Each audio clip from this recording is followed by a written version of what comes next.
Welcome back to Fireside Giants. I'm your host, Alexander Wilson, and today I want to talk about Leonard Williams and give you guys a little bit of a reaction and all the different perspectives that I've seen over the past few weeks, even months, about this trade mid-season that Dave Gettleman made, and, what are we to think of it now? So basically, Monday afternoon, the Giants franchise tag Leonard Williams, $16.126 million, a little bit higher than I would have hoped.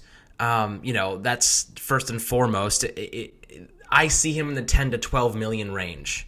And I think that's where they're headed with a long-term deal. But I want to give my reaction and different perspectives. So first I want to start off with a perspective of, I hate this deal so much and it doesn't make any sense to me.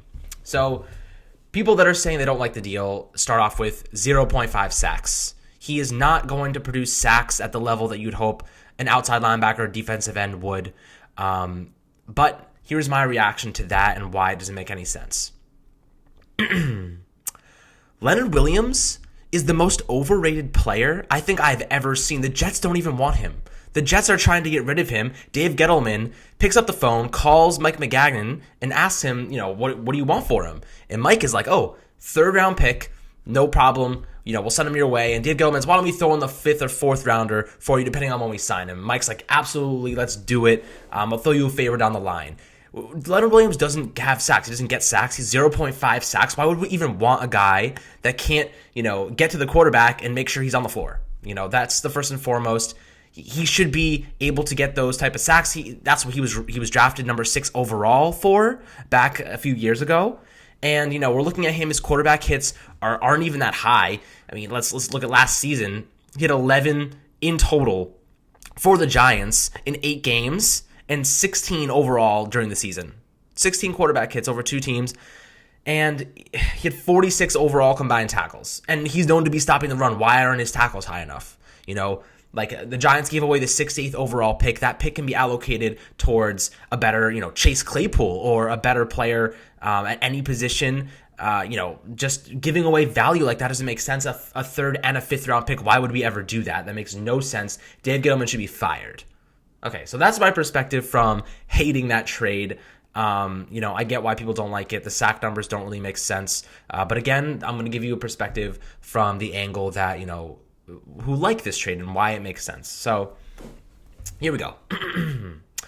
Leonard Williams was double teamed 64% of the time as a Jet and as a Giant last season. So 64% of the time, opposing offenses had to allocate more than one player to stop him, which is incredibly, successful for him to be able to draw in that kind of attention.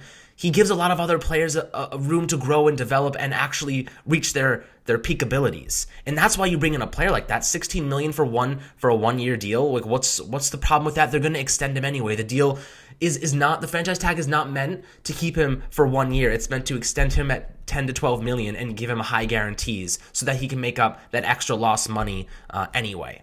And what he brings to the defensive line, paired with Dalvin Tomlinson and Dexter Lawrence, you don't have 3 guys of that quality playing at that level, together very often. And having a group like that, Dave Gettleman and Joe Judge both said they want a team, and specifically in the trenches, a team that can stop the run. So why would you not bring in one of the best run stoppers in football to plug into that spot where they previously had BJ Hill? $10 to $12 million for a guy that's going to draw 64% of double teams is fantastic. That's amazing. And we only gave up a 3rd round pick for him at 68th overall. Think about it. 68th overall, what are the chances that we even get a good player there? Think about all the 3rd round picks that Jerry Reese spent that amounted to nothing. I don't even remember who they are. That's how little they meant. And, taking a guy like Williams and plugging him into the defense, now we have a player that's established. We only gave up a 3rd and a 5th round pick for him, so it's not that bad. And the Giants can now move forward knowing that their defensive tackle position is all plugged up and they're ready to go, and they can offer him a multi-year deal. He's only 26 years old. Like, what's the big deal about offering him $10 to $12 million to stop the run at a high level and put pressure on the quarterback and get double teamed 64% of the time? He opens up, a lot of room for players like Marcus Golden. O'Shane Ximines had 4.5 sacks last year, playing minimal snaps. there's a lot of potential for these younger players to develop, and having a good interior defensive unit only helps them develop. The outside linebackers will benefit from having a guy like that next to him at $10 to $12 million. That's a great deal. Why would you not do that? Every other team is looking to plug in a player like that. However, giving up the third round pick midseason was a move that Gettleman was trying to make for the future, because he saw that he was going to be sought after in free agency. And if he wasn't locked up by the Giants right now, he would definitely be, a player that signs relatively quickly with a team trying to increase their run stopping abilities. So that's my, my take on advocating for Leonard Williams and why, a lot of people think that he was worth giving up a third round pick for. And Gettleman made the right decision. Personally, at first I was happy. At first I was like, this is a great decision. The Giants made a really good decision here. Giving up a third round pick is not that bad. As time went on and I kind of saw him, I didn't really see him appear. I was looking at him during the games and he just disappeared at times, watching a player and suddenly you're like, where is he? Where is he? Where is he on the field? I haven't seen him put any pressure on the quarterback. The Giants were still garbage against the run for most of the season. And then, that's the mentality I started to take, and think about that. But after, looking at how poor the Giants linebackers played in the secondary, they didn't give them any time. They were just getting worn out over and over and over again. So you have to give them the benefit of the doubt on that end as well.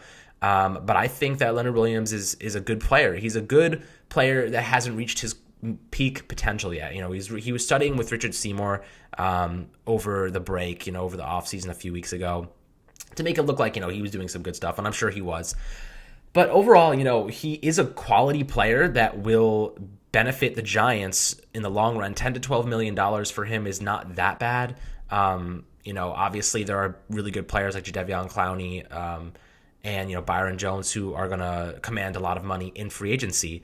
But at the end of the day, the Giants have an opportunity now to bring in and solidify, a player like Leonard Williams, and I believe that they will extend him on a multi-year deal, hopefully in the 10 to 12 million range. Anything more than that, I'll be a little bit disappointed, to be honest with you.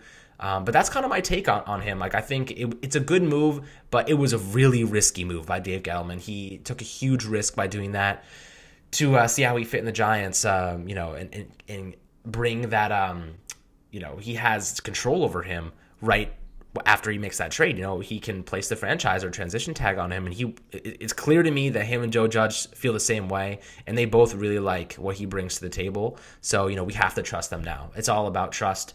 I know it's hard to trust Gettleman after, signing Omame and all those guys that didn't really pan out. But he's a good draft guy. He's really good at evaluating talent. So, hopefully Leonard Williams can establish himself, especially with a defensive coordinator like Patrick Graham, who's really motivating and extremely smart coming from Yale. So at the end of the day, all we can do is trust them, and hopefully it pans out. I think that it was a good move at the end of the day, but after all, we did have to give up a third and fifth round pick, so it is it wasn't as easy as just signing him on the open market. We had to give up something for him, which is where I was conflicted. But I hope you enjoyed this video. Please follow me on Twitter at AlexWilsonESM.